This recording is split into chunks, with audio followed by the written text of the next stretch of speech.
Judge. I'm an attorney in town, and I've been asked to moderate our hearing tonight. I'm going to come back and talk ground rules of process after Rick does a short presentation. In addition, if you don't want to speak tonight, or if you feel you have some other things to say, we're taking comments both both written and electronically. And as we go through the presentation, I'll give you the address to send written comments to and the email addresses to send electronic copies to. The purpose and need for the proposed actions.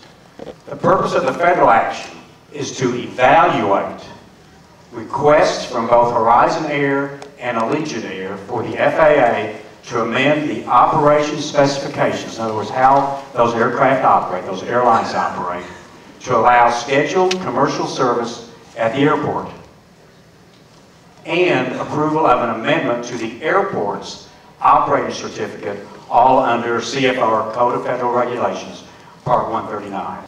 Okay, what exactly have the airlines requested the FAA approve?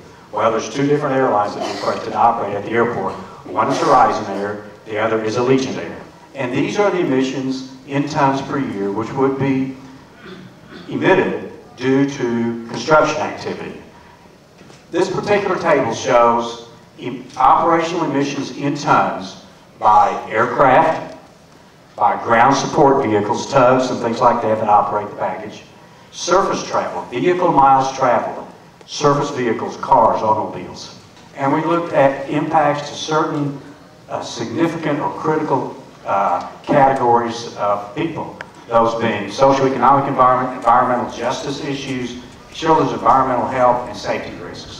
And there's no significant impact to either of those categories based on the proposed projects. Ryan?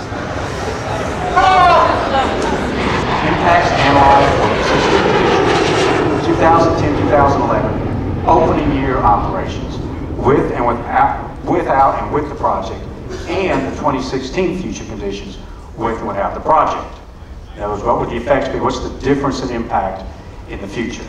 The proposed actions will not cause any arterials or intersections to operate at the deficit level. If we want to have a hearing and let everybody speak, then we're going to be respectful. If not, we're going to have to clear the room. All right? That's the last time we're going to have an outburst tonight. Got it? Folks in the back, we can clear the room if we need to. Water quality. Water quality looks at impervious surface. Will there be increases in impervious surface, which will cause more runoff? And it also looks at wetlands. Will it affect any wetlands? And there are no wetlands in the project area that would be affected, and there would be small increases in impervious surface.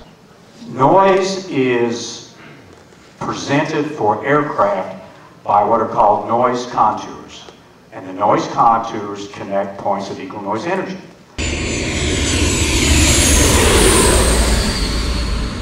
They are just like topographic contours, which connect points of equal elevation. And they are determined using a metric called the DNL. And DNL stands for day-night noise level. Okay, these are the addresses for written comments. Dave Wagoner, here's his address. Kayla Morgan is the FAA representative. It's her address. Or you can send email comments to this address or Kayla's address here. The official comment period for the draft EA runs through February 5th, 2010. That's it. Thank you, Rick. Okay, folks, we now have the beginning of our testimony period. I've been told that there's about 100 people who are signed up to speak right now. You are limited to 3 minutes. If you can get your comments made or have written submissions shorter than that, you don't have to use your whole 3 minutes. I have spoken to the FAA about whether or not it's possible to extend beyond tonight, and they've told me it's not because of the legal restrictions on the timing. That's the other thing. State your name, spell your last name. Sir, you have the floor. Thank you. My name is Daniel Harris. I'm a 20-year resident of the area, and I live under the flight path. I appreciate the opportunity to speak, and I appreciate the open process in reviewing this important project. A lot of time and energy has gone into the development of this environmental study, and while it's comprehensive in nature, it really fails to adequately address the noise impact on our schools and community. our schools and community will be deeply affected as the traffic increases, both in numbers and the type of aircraft.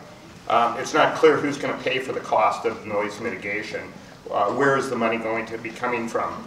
I'd like to call everyone's attention to the 2008 technical report, annual technical report from Seattle Tacoma Airport, and it's available online at www.portseattle.gov.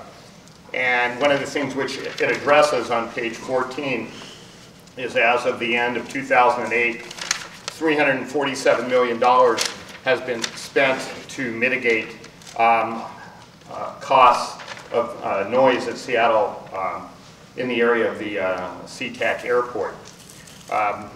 Crew, with the addition of more flights, will increase the noise. And I think as part of the environmental impact statement, we need to consider where that money is going to come from. Thank you. Thank you very much. Number 2. Go ahead and state your name. My name is Dr. Christina Bondaragoda, B-A-N-D-A-R-A-G-O-D-A. I have a PhD in Civil and Environmental Engineering. It's my professional opinion that the environmental assessment is limited in scope and liberal in the assumptions used for estimating increased pollution using the EDMS model and the with and without assumptions. There was no uncertainty analysis or sensitivity analysis, which, if done as expected in any professional and scientific application of any numerical model, many of the air pollution levels expected after expansion would exceed de minimis levels federally mandated by the Clean Air Act. In fact, the environmental assessment does not even use the latest freely available version of EDMS, the model used to simulate the future conditions. There's 5.1.1 and 5.1.2, which have both become available since the study began. Whether one supports the availability of more convenient air transport, it cannot be disputed that we all deserve the best available science practices to understand and determine the long-term costs of the decision to make the airport commercial. 2 months ago, in November 2009, a University of California study showed that the pollution effects at smaller and regional airports are much higher than have been previously estimated. Of particular concern are small particulates, referred to as PM2.5 or PM10. They found that they're 10 times higher within 1 football field length and 2.5 times higher within 6 football field lengths of small and regional airports. The Puget Sound Clean Air Agency, in its 2008 Air Quality Data Summary, that monitors sites in Snohomish County, found that they're close to the daily fine particle federal standard and exceed the agency's daily fine particulate health goal, set at 24-hour average performance measure that is intended to never be exceeded. The environmental assessment did not incorporate or reference any of our local studies or data collection. There is no scientific information that supports the assertion that the expansion of the airport will have no effect. Indeed, on the contrary, it appears that to approve the expansion, local and federal officials will have to overlook what we already know. This morning, I was playing at Payne Field Community Park, which was just dedicated 3 months ago and is adjacent to Payne Field. How can it be that we as a community are simultaneously providing outdoor recreation for our children while agreeing to increase air pollution at any level? I have to believe that any support of airport expansion is due to lack of information and education. Thank you. Thank you. Number 3. Please hold your applause.